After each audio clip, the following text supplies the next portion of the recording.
பத்மினியிடம் பார்த்தோன்னா, பலார்ன்னு அறை வாங்கியிருக்காரா சிவாஜி அவர்கள். அதற்கு எம்ஜிஆர் அவர்கள் அடித்த கமெண்ட் தான் ரொம்பவே ஹைலைட்டு அப்படின்னு எல்லோரும் சொல்லி வராங்க. அது என்னென்ன வீடியோக்குள்ள போய் பார்த்து தெரிஞ்சுக்கலாம். தமிழ் சினிமாவுல நடிகர் திலகம் சிவாஜி கணேசன் பல நடிகைகளுடன் ஜோடி போட்டு நடிச்சிருந்தாலும், திரையில அவருக்கு மிகவும் பொருத்தமான ஜோடியாக பார்க்கப்பட்டவங்க யாரு அப்படின்னா, பத்மினி அவர்கள் தான்.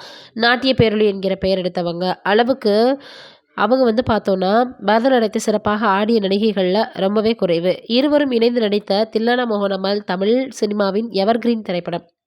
சிவாஜி ஒரு ஹீரோவாக வளர்ந்த காலத்தில் அவருடன் பல திரைப்படங்களில் பத்மினி நடிச்சிருக்காங்க. தெய்வப்பிறவி, பணம், மரகதம், இரு மலர்கள், திருமால் பெருமை, புனர்ஜென்மம், எதிர்பாராதது, தேனும் பாலும், அமரதீபம், மங்கையர் திலகம்னு சொல்லிக்கிட்டே போகலாம். இவர்கள் இருவருக்கும் ஒருவர் மீது ஒருவர் சொல்ல முடியாத காதல் இருந்ததாகவும், ஆனால் இதை விரும்பாத பத்மினியின் பெற்றோர் அவரை வேறு ஒருவருக்கு திருமணம் செய்து வைத்ததாகவும் ஒரு கதை இருக்கு.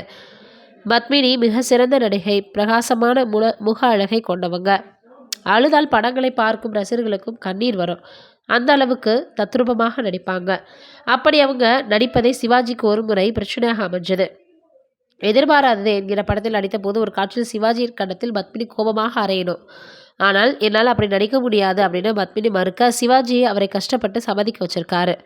இயக்குனர் ஆக்ஷன் என்ன சொன்னதும் பத்மினி பலாரனை விட்டு அறையில சிவாஜிக்கு கதி கலங்கிடுச்சான். 3 நாட்கள் அவர் காய்ச்சல் படுக்கும் அளவுக்கு இருந்துச்சான் அந்த அறை. நம்மால் சிவாஜி அவர்களுக்கு இந்த நிலைமை அப்படின்னு பத்மினி வருத்தப்பட, அவரை நேரில் சென்று ஆறுதல் சொல்லியதோடு அவரை உற்சாகப்படுத்தி ஒரு புதிய காரை பரிசாக கொடுத்திருக்காங்க.